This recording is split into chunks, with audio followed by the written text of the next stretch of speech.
ప్రస్తుతం ఏదైతే మనం చూసుకుంటున్నామో హైకోర్టులలో ఈరోజు ప్రధానమైన జిల్లా కోర్టులలో 2.5 కోట్లకు పైగా కేసులు పెండింగ్లు ఉన్నాయి. హైకోర్టులో 7 లక్షలకు పైగా కోర్టులో పెండింగ్లో ఉన్నాయంటే దీనికి కారణాలు ఏంటి? ఈ హైకోర్టుకు సంబంధించిన జడ్జిల నియామకాలలో ఇంత మనకు ప్రభుత్వాలు ఎందుకు ఇంత నిర్లక్ష్య వైఖరి వహిస్తున్నారని మీరు అనుకుంటున్నారు?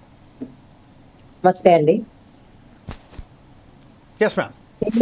ప్రతిరోజు చూస్తున్నామండి. ప్రతిరోజు కూడా మాకు ఇంటికి వచ్చేసరికి 7-8 గంటలు అవుతుంది. జడ్జిల కొరత వల్ల ఉన్న జడ్జిలు ఇక్కడ మాకు 18 కోర్టులు ఉంటే దాంట్లో 12 మంది 15 మందే ఉంటున్నారు. రిటైర్ అయ్యి వెళ్ళిపోవటం, ట్రాన్స్ఫర్లు అవ్వటం ఇవన్నీ జరుగుతుంది. కానీ కొత్త నియామకాలు జరగట్లేదు.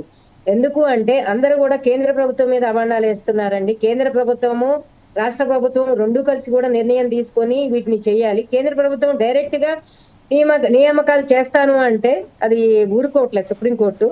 అందువల్ల లేట్ అవుతోంది. కేంద్ర ప్రభుత్వం సరే అని డైరెక్ట్ గా నియామకాలు చేస్తే ఒప్పుకుంటే ఈ పాటికి చాలా వరకు జడ్జిలు భర్తీ అయ్యేవాళ్ళు. సపోజ్ అవి కూడా మొత్తం కూడా కేసులు కూడా మనకి తగ్గేవి. కానీ చాలా కేసులు ఉండవు. క్రిమినల్ కేసులు కూడా అండి ఇప్పటికి బోల్డ్ పెండింగ్ ఉండటం వల్ల వాళ్ళు కూడా చాలా రోజుల నుంచి వాయిదాలు కూడా మాకు ఎట్లా పడుతున్నాయంటే ఇవాళ పడతాయండి, మళ్ళీ ఇవే రేపు ఎల్లుండిలో పడతాం. దానివల్ల మాకు ఏంటంటే రోజు రోజుకి బర్డెన్ ఎక్కువైపోతుంది. న్యాయవాదులకు కూడా ఇబ్బందికరంగానే ఉంటుంది. జడ్జిలు నియామకాలు చేయటం వల్ల మాకు కూడా బర్డెన్ తగ్గుతుంది. కాబట్టి తొందరగా జడ్జిలు నియమించాలని మేము కేంద్ర ప్రభుత్వానికి తెలియజేశాము, తెలంగాణ ప్రభుత్వానికి కూడా తెలియజేశాము. కానీ ఇప్పటి వరకు కూడా జడ్జికి నియమించలేదు. ఎంతమంది వస్తున్నారు, ఒక 10 మందిని తీసుకుంటున్నారు జడ్జిలుగా. ఈ లోపల మనకి ఒక 20-30 మంది జడ్జెస్ రిటైర్ అవుతున్నారు. కాబట్టి దీని వల్ల ఏంటంటే మనం తీసుకోవడానికి నియామకాలు చేయడం తక్కువైంది, రిటైర్మెంట్ ఎక్కువ అవటం వల్ల కూడా ప్రాబ్లమ్స్ జరుగుతున్నాయి సార్.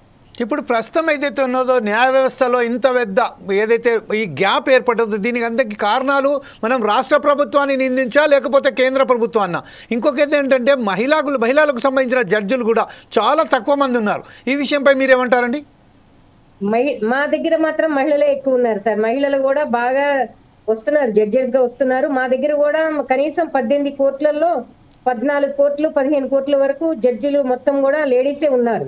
కాకపోతే వాళ్ళకి కూడా బర్డెన్ అవుతుంది సార్. పొద్దున వాళ్ళు 10:30కి బెంచ్ ఎక్కితే వాళ్ళు లంచ్ కి ½ అవర్ దిగుతారు, మళ్ళీ ఈవినింగ్ నైట్ కూడా 7-8 కూడా అవుతుంది. మాకు అట్లాంటి పరిస్థితి వస్తుంది.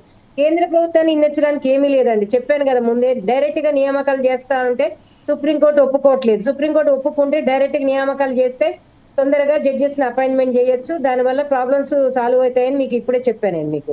కాబట్టి వెంటనే ఈ నియామకాలు చేయడానికి ఒప్పుకుంటే మనకి చాలా వరకు బర్డెన్ తగ్గుతుంది. దీనికి అందరికి కారణం ఏంటి? అసలు వాస్తవానికి ఎందుకు దానికి సంబంధించిన నియామకాలు జరుపుతలేదు అనుకుంటున్నారు మ్యామ్ మీరు?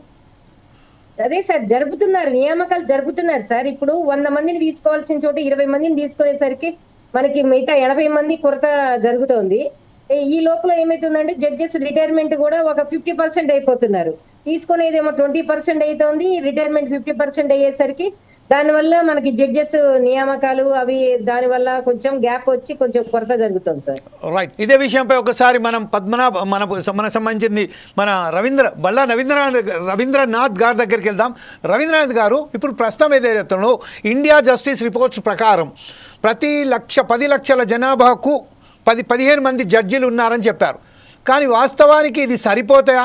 కాకపోతే justice delay nothing but justice denied అన్నట్టుగా ఈరోజు దేశవ్యాప్తంగా రాష్ట్ర వ్యాప్తంగా మన రాష్ట్రంలో ఇంకా దారుణంగా ఉన్నది. ఈ లక్షలాది మంది ఇప్పుడు ఆ కోర్టు చుట్టూ